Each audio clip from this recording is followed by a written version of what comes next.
Welcome to Not Milk Never Milk. Subscribe if you're lactose intolerant. In this video, I will explain how to make a responsive landing page using HTML and CSS. We'll start by understanding the core principles of responsive design, which ensures your website looks great on any device, from a small smartphone to a large desktop monitor. This approach is crucial for user experience, making your content accessible and visually appealing to everyone, everywhere. We'll cover the foundational concepts that make your page adapt dynamically. Next, let's look at the HTML structure.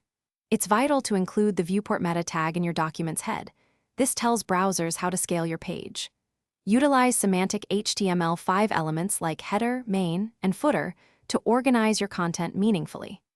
For images, always set their maximum width to 100% to ensure they never break out of their containers, maintaining a fluid and adaptable layout across different screen sizes.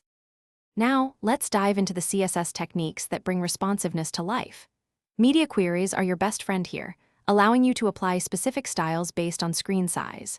For layout, embrace Flexbox and CSS Grid. They offer robust ways to arrange content dynamically.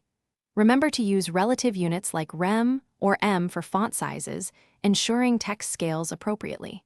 A common breakpoint for tablets is 768 pixels, but adjust as needed. Finally, testing and optimization are crucial steps.